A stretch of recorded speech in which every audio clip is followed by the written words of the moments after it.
Good morning. पादप श्वसन पढ़ रहे हैं, पादप श्वसन के लेक्चर्स चल रहे हैं। इस लेक्चर में बात करेंगे ग्लाइकोलाइसिस की। ग्लाइकोलाइसिस को पहले भी पढ़ा था, एक छोटा सा वीडियो था ग्लाइकोलाइसिस पर, जिसमें देखा था ग्लाइकोलाइसिस का स्केलेटल, सिर्फ एक स्केलेटल था। मैंने बस ये जो बीच वाले नाम हैं, जिसके स्टेप्स हैं, वो लिखे थे, बाकी सारा नहीं लिखा। अभी और भी इन्फॉर्मेशन है जो मैं साथ में इसमें जब समझाऊंगा तब लिखूंगा इसके अंदर। पहले से लिख के रखा मैंने ताकि टाइम थोड़ा सा आपका कम कंज्यूम हो, ज़्यादा टाइम नहीं लगे, लेक्चर ज़्यादा लंबा नहीं बने। सिंपल सा ग्लाइकोलाइसिस का प्रोसेस है। होता कहाँ पर है? ग्लाइकोलाइसिस बात की थी, मैं आपको ब्रीफ बता देता हूँ, एक बार संक्षिप्त में आपको एक आइडिया दे देता हूँ। जब श्वसन होता है तो श्वसन के अंदर पहले ग्लाइकोलाइसिस होता है, फिर क्रेब्स साइकिल चलता है और फिर इलेक्ट्रॉन परिवहन श्रृंखला चलती है, तब जाके आपको श्वसन पूरा होता है और एनर्जी मिलती है। तो सबसे पहला होगा ग्लाइकोलाइसिस। ग्लाइकोलाइसिस वायवीय श्वसन तथा अवायवीय श्वसन दोनों में होता है। जो वायवीय श्वसन है और अवायवीय श्वसन यानी ऑक्सीजन की उपस्थिति और अनुपस्थिति दोनों में ये होता है। तो यहाँ पर इसका मतलब ये हो गया ऑक्सीजन की रिक्वायरमेंट नहीं है, तो यहाँ पर ना तो ऑक्सीजन यूज़ होती है ना CO2 बनती है, दोनों ही काम नहीं होंगे। ना तो ऑक्सीजन यूज़ होगी ना ही CO2 उत्पन्न होगी, ना CO2 निकलेगी, दोनों ही काम यहाँ पर नहीं हो रहे। लेकिन एक स्टेप है जहाँ पर ऑक्सीडेशन होगा, ऑक्सीकरण होगा, ये आपको ध्यान रखना है। मैं बताऊंगा अभी एक स्टेप है, जो कौन सा स्टेप है जिसमें ऑक्सीकरण हो रहा है, लेकिन ऑक्सीजन का यूज़ यहाँ पर नहीं होगा। तभी तो ये वायवीय और अवायवीय में भी हो रही है। अवायवीय श्वसन कौन सा होता है? जिसमें ऑक्सीजन होते ही नहीं है, बिना ऑक्सीजन के वो लोग एनर्जी बना लेते हैं। अब लोग जो है वो बैक्टीरिया है, वैसे और भी कुछ है। चलो बात करते हैं ग्लाइकोलाइसिस की। सबसे पहले तो होता कहाँ पर है? ग्लाइकोलाइसिस हो रहा है आपके कोशिका द्रव्य के अंदर। जो कोशिका द्रव्य है हमारा साइटोप्लाज्म है, कोशिका द्रव्य में ग्लाइकोलाइसिस होता है।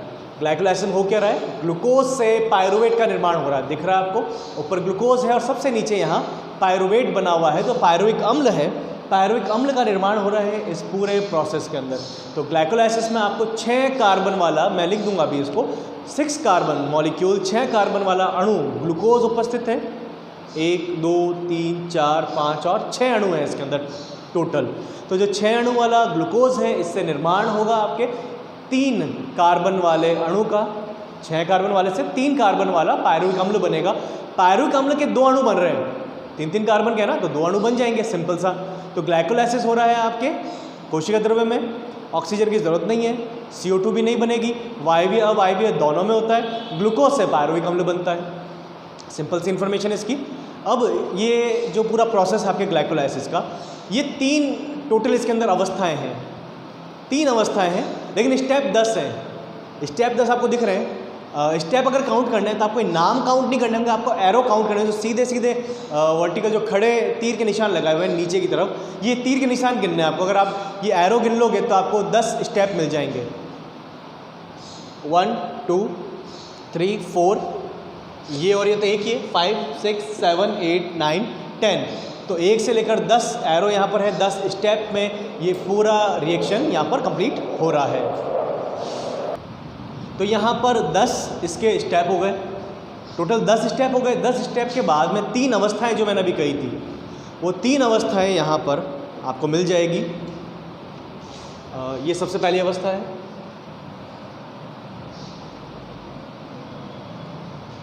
ये दूसरी अवस्था, और ये पूरी।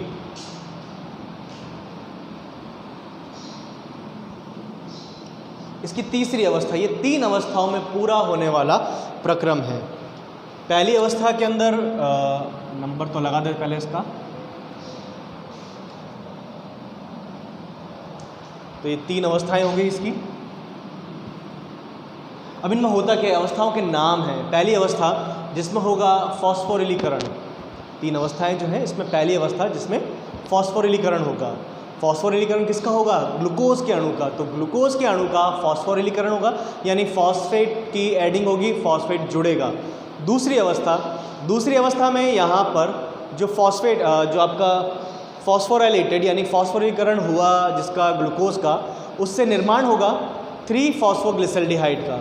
3-फॉस्फोग्लिसल्डिहाइड का निर्माण हो रहा है सेकंड स्टेप के अंदर, दिख रहा है आप लोगों को। तो ये फर्स्ट स्टेप जहाँ पर फॉस्फेट ऐड हो रहा है, सेकंड स्टेप जहाँ पर 3-फॉस्फोग्लिसल्डिहाइड का निर्माण हो रहा है, और तीसरा स्टेप 3-फॉस्फोग्लिसल्डिहाइड से निर्माण होगा पायरुवेट का, पायरुविक अम्ल का।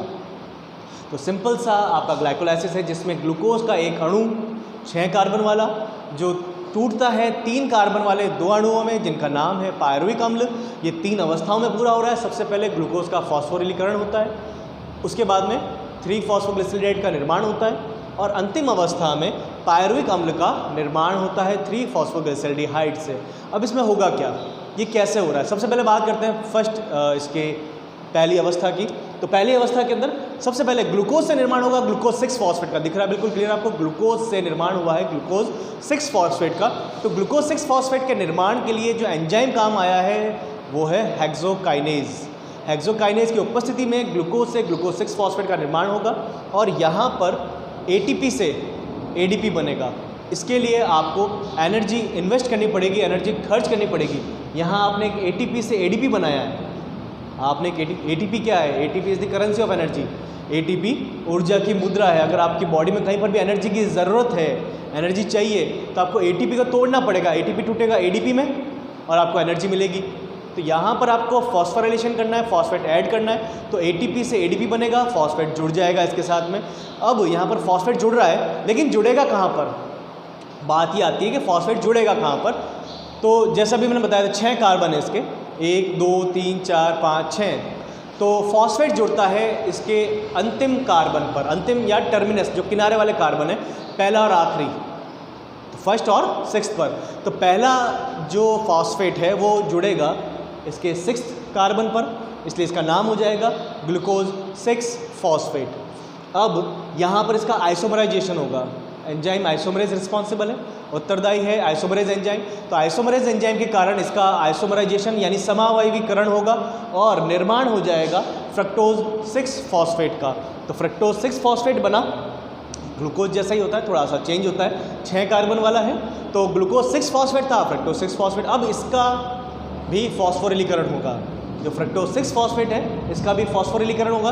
तो पूरे इस प्रोसेस में यानी जो फर्स्ट स्टेज है, जो फर्स्ट फेज़ है, इस फर्स्ट फेज़ के अंदर पहली अवस्था में 2 बार फॉस्फोरिलीकरण हो रहा है। आपको 2 बार एक एक करके एटीपी को एडीपी में तोड़ना होगा, एक यहाँ पर और दूसरा यहाँ पर।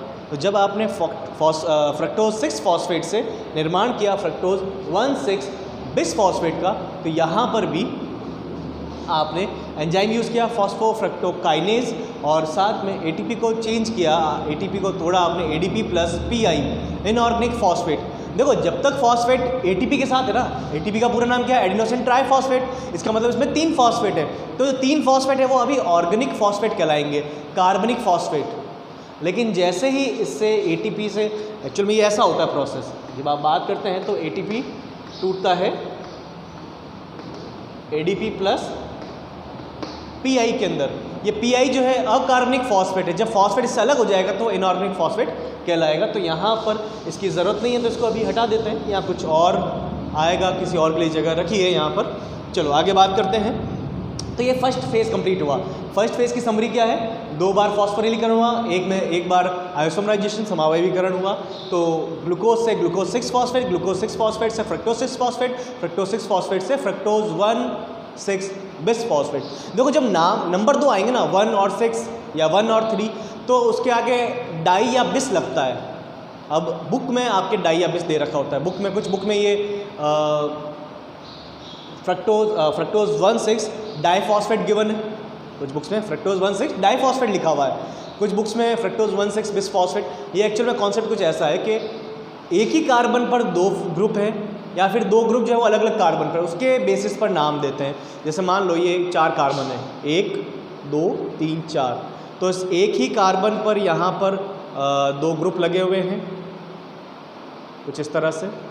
तो एक ही कार्बन पे 2 ग्रुप है, और एक ऐसा भी हो सकता है 2 अलग अलग कार्बन पर 2 अलग अलग ग्रुप है। तो सिंपल सा आप कैसा मान रहे हैं इसको, यहाँ पर जो दिख रहा है उसके हिसाब से तो मैं इसको बिसफॉस्फेट यूज़ करूँगा। तो यहाँ पर फ्रक्टोज 1,6 बिसफॉस्फेट बना। अब अगले प्रोसेस में एल्डोलेज एंजाइम की क्रियाविधि द्वारा एल्डोलेज एंजाइम उपस्थित होगा। एल्डोलेज एंजाइम से यहाँ पर कन्वर्जन होगा फ्रक्टोज 1,6 बिसफॉस्फेट का 3-फॉस्फोग्लिसरॉल्डिहाइड में। 3-फॉस्फोग्लिसरॉल्डिहाइड 3 कार्बन वाला अणु, ये सारे 6 कार्बन वाले हैं। यहाँ लिख सकते हैं इसको 6 कार्बन 6 कार्बन 6 कार्बन है, ये भी 6 कार्बन वाला है, और ये दोनों अब आगे सारे 3-3 कार्बन के हैं। आगे जितने भी हैं सब 3-3 कार्बन के, ये दोनों भी 3-3 कार्बन के। तो होगा क्या, यहाँ पर निर्माण होगा फ्रक्टोज 1,6 बिसफॉस्फेट से 2 अणु बनेंगे 3 फॉस्फोग्लिसल्डिहाइड के। 3 फॉस्फोग्लिसल्डिहाइड के जो 2 अणु हैं ये चेंज हो जाते हैं डाईहाइड्रोक्सी एसीटोन फॉस्फेट में। ये एक दूसरे में इंटर कन्वर्टेबल है, एक दूसरे में अंतर परिवर्तन इनका हो सकता है, दोनों एक दूसरे में चेंज जाते हैं। इसके लिए एंजाइम रिस्पॉन्सिबल है, एक एंजाइम उत्तरदायी है। एंजाइम है यहाँ पर आइसोमरेज, ट्रायोज फॉस्फेट आइसोमरेज। देखो बुक में कई बार गड़बड़ी होती है, आप जब बुक में से पढ़ते हो ना इसको, या गूगल पे से नेट पे से पढ़ रहे हो, तो एल्डोलेज जैसे यहाँ लिखा हुआ है तो पता नहीं चलता है एल्डोलेज यहाँ लिखा हुआ है या यहाँ लिखा हुआ है। फिर ये ट्रायोज फॉस्फेट आइसोमरेज यहाँ लिखा हुआ है, पता नहीं चलता है इसके साथ में है या इसके साथ में है। और यहाँ पर डिहाइड्रोजनेज लिखा हुआ ही नहीं होता कई बार कई सारी जगह पर। आप देखना, आप ऑब्जर्व करना, ये डिहाइड्रोजनेज यहाँ नहीं मिलेगा, तो फिर गड़बड़ी हो जाती है कि यहाँ पर 3 फॉस्फोग्लिसल्डिहाइड से 1,3 बिसफॉस्फोग्लिसल्डिहाइड का निर्माण कैसे हुआ, तो इसके निर्माण में क्या यूज़ हुआ, यहाँ पर ये थोड़ी सी गड़बड़ रहती है। इसलिए जो है इसको थोड़ा सा ध्यान रखें आप लोग कि कहाँ पर क्या ऐड हो रहा है। तो यह ट्रायोज फॉस्फेट आइसोमरेज इन दोनों को आपस में एक दूसरे में चेंज कर रहा है। आपस में एक दूसरे में चेंज करने का काम इन दोनों का कौन कर रहा है, एक एंजाइम ट्रायोज फॉस्फेट आइसोमरेज करेगा। ठीक है, तो सिंपल सा आपने यहाँ तक किया। उसके बाद में एल्डोलेज ने 3 फॉस्फोग्लिसल्डिहाइड का निर्माण किया। 3 फॉस्फोग्लिसल्डिहाइड के 2 अणु बन रहे हैं जो 3 कार्बन वाले हैं। दोनों चेंज हो सकते हैं DHAP में, डाईहाइड्रोक्सी एसीटोन फॉस्फेट में। उसके लिए एंजाइम उत्तरदायी होगा ट्रायोज फॉस्फेट आइसोमरेज। यहाँ पर अब 3 फॉस्फोग्लिसल्डिहाइड से फॉर्मेशन होगा, निर्माण होगा 1,3 बिस फॉस्फोग्लिसल्डिहाइड का, और इसमें फॉस्फेट ऐड होगा। ऐड कर देते हैं, तो फॉस्फेट जो ऐड होगा वो आएगा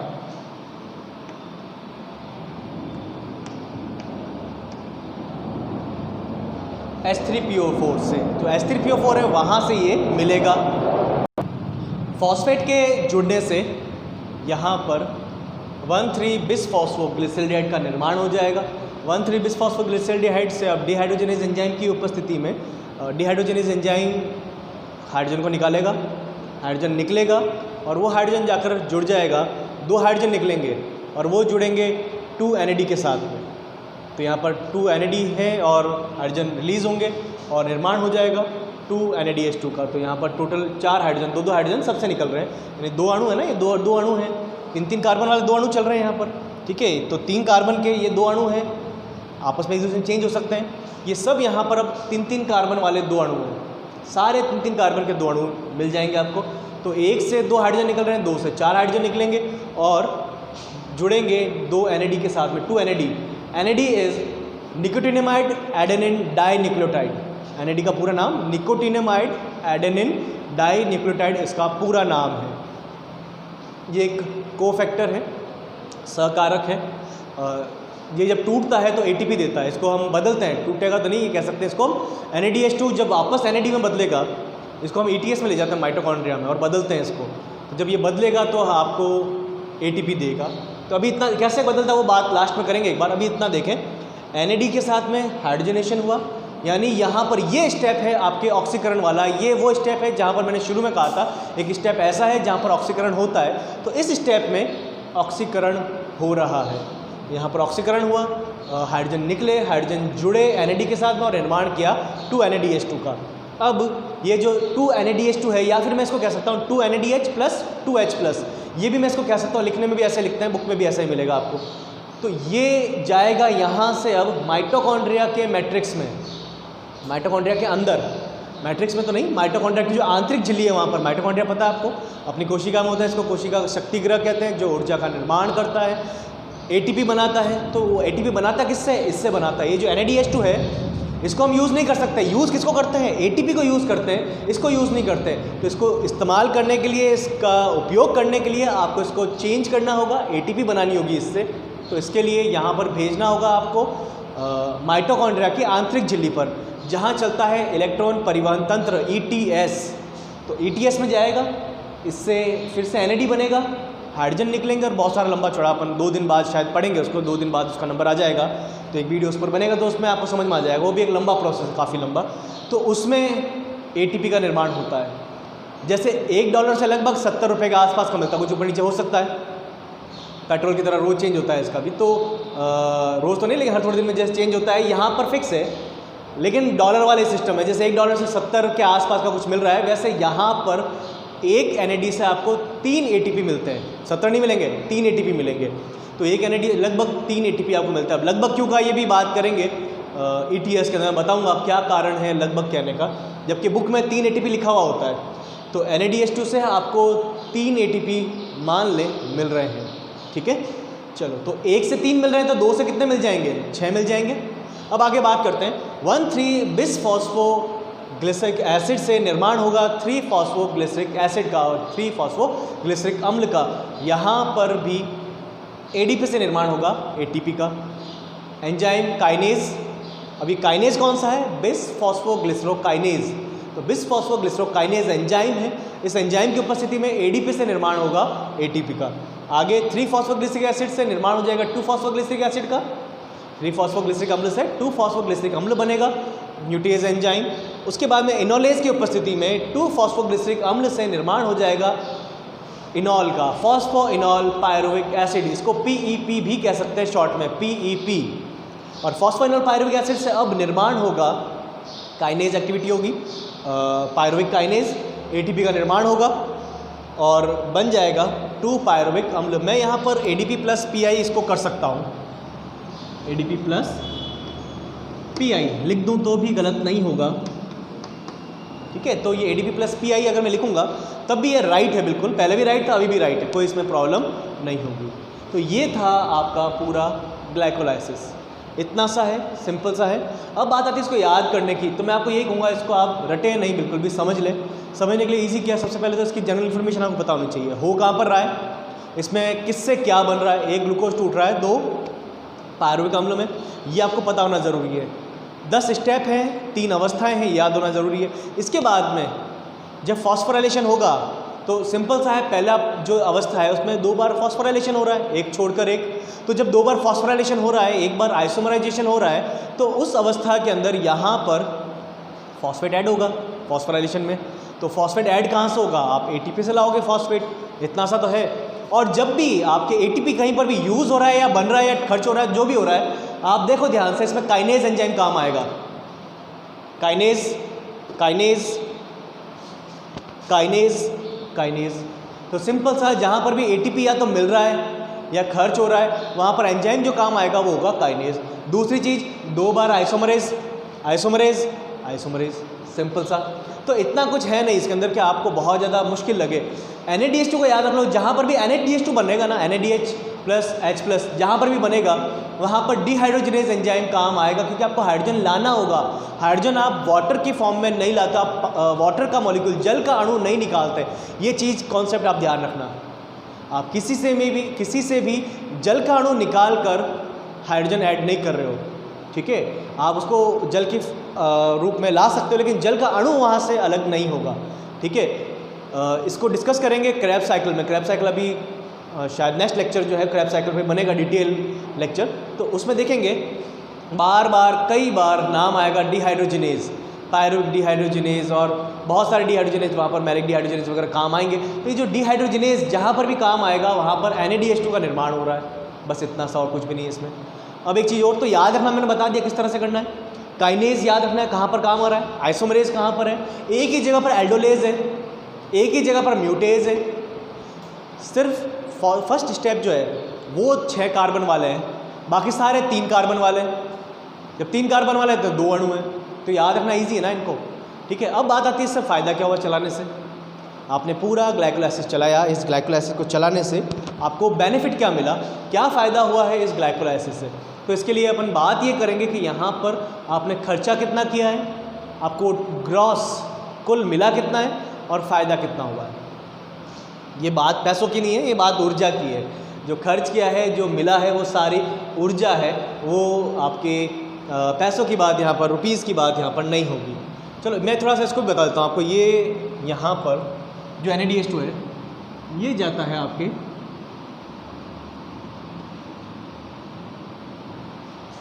इलेक्ट्रॉन ट्रांसपोर्ट चेन के अंदर या ETC के अंदर, ठीक है। तो इलेक्ट्रॉन ट्रांसपोर्ट चेन में जाएगा और वहाँ पर दो अलग अलग शटल चलते हैं इसके।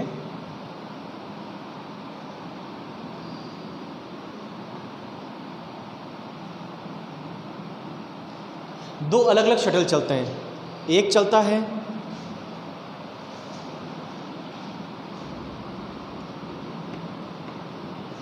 मैलेट एस्पार्टेट शटल और दूसरा चलता है ग्लिसरॉल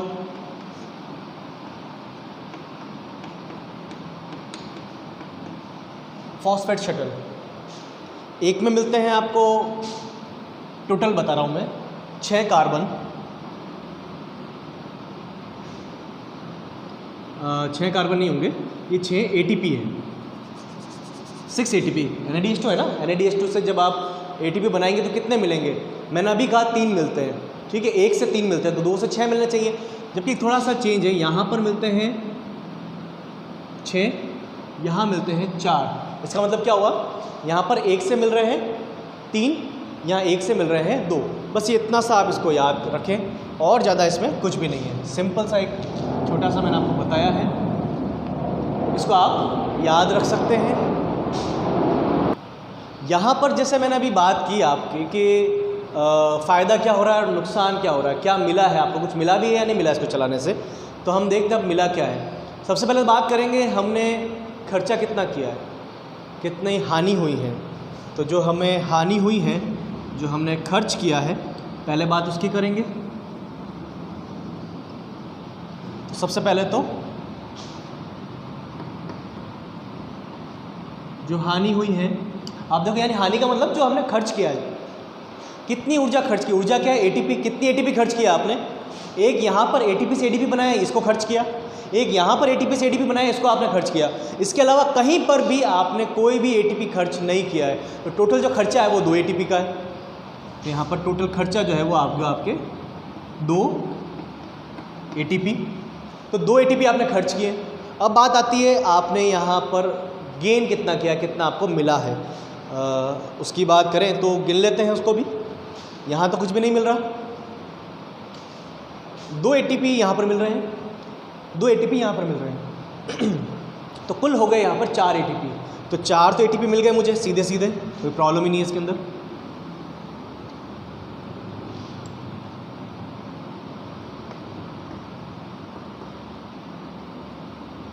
तो 4 ATP मिले। अब देखो NADH2 भी तो मिल रहा है मुझे, यहाँ NADH2 भी तो मिल रहा है। NADH2 जब मुझे मिल रहा है तो इससे मुझे 6 ATP या 4 ATP मिल सकते हैं। तो मैं लिख सकता हूँ यहाँ पर NADH2, तो इससे 6 या 4 ATP मुझे मिल जाएंगे। इसको भी थोड़ा चेंज कर देते हैं। तो यहाँ मुझे इससे 6 या 4 ATP मिलेंगे इस NADH2 से। 2 है ना, तो मैं 2 कर दूँ नहीं करूँ, बात तो एक ही है, कोई प्रॉब्लम नहीं, मैंने तो सिर्फ बताने के लिए लिखा है।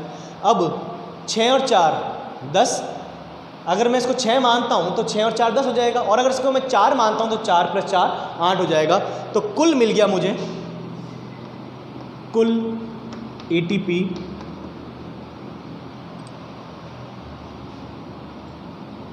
10 या फिर 8।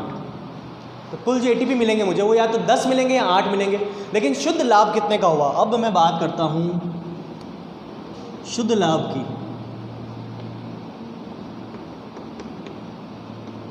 जो शुद्ध लाभ है वो कितने का होगा?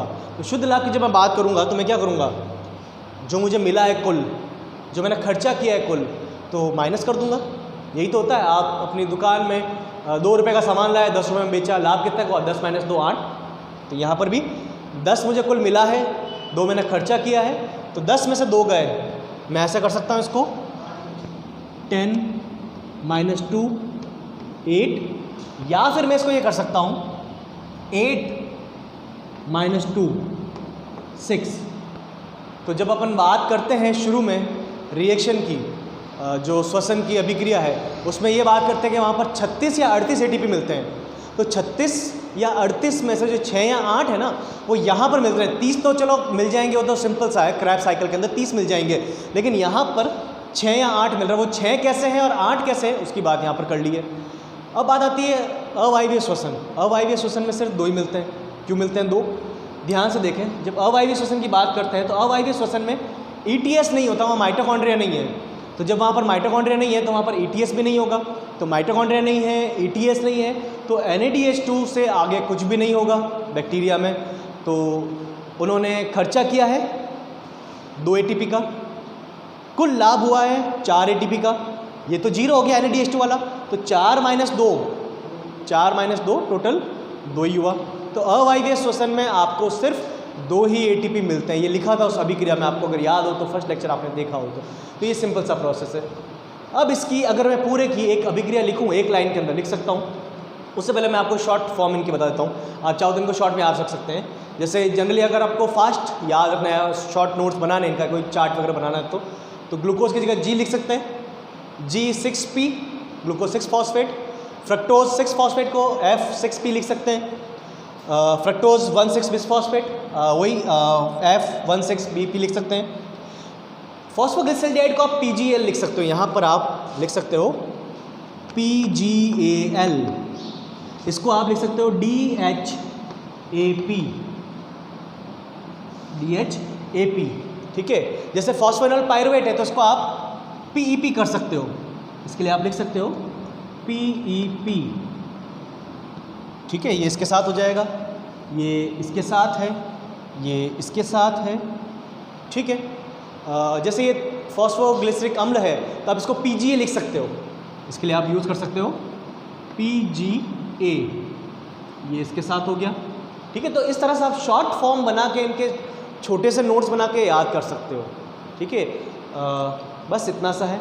इसकी रिएक्शन में लिख देता हूँ। रिएक्शन, एक रिएक्शन के अंदर सिंपल एक लाइन के अंदर कैसे इसको अपन डिफाइन करेंगे, तो थोड़ा सा स्पेस की प्रॉब्लम है, इसको हटाते हैं यहाँ से, इसको बाद में लिख देंगे। तो यहाँ पर यूज़ हो रहा है क्या क्या लिया है हमने। वैसे तो ग्लूकोज लिया है, ग्लूकोज का फॉर्मूला पता होना चाहिए, C6H12O6, ये ग्लूकोज का फॉर्मूला है। साथ में क्या लिया है, 2 ATP लिए हैं, दिख रहे हैं 2 ATP यहाँ पर। साथ में लिया है 2 NAD, 2 NAD लिए हैं। उसके अलावा यहाँ पर 4 ADP प्लस PI लिया है, तो उसको भी लिख सकते हैं 4 ADP प्लस PI हो जाएगा, इसको 4 कर देते हैं, 4 ADP, ठीक है। और साथ में लिया है 2P2, वहाँ पर फॉस्फेट भी तो ऐड किया है ना, तो फॉस्फेट यहाँ भी तो ऐड कर रहे हैं, तो 2P2 हो जाएगा ये। अब इसका एरो कर देते हैं, छोटा सा ही किया है एरो, जगह ज़्यादा नहीं है। अब मिलेगा क्या आपको, जो मिल रहा है वह है पायरुवेट का फॉर्मूला, 2 मिल रहे हैं तो 2 लिख देता हूँ मैं, C3H4O3, ये सूत्र है आपके पायरुवेट का। साथ में क्या मिल रहा है आपको, 2 NADH प्लस 2H प्लस, साथ में 4 ATP, साथ में यहाँ पर 2H2O भी लिख सकता हूँ मैं, ठीक है। तो ये अभिक्रिया हो गई, ये एक छोटी सी सिंपल सी अभिक्रिया है। यहाँ मैं इसको लिख देता हूँ 6 कार्बन, ये इसके 6 कार्बन, ग्लूकोज के 6 कार्बन यहाँ पर इसको फिर से रख दिए, और इस अभिक्रिया को थोड़ा सा आइसोलेट कर लेते हैं।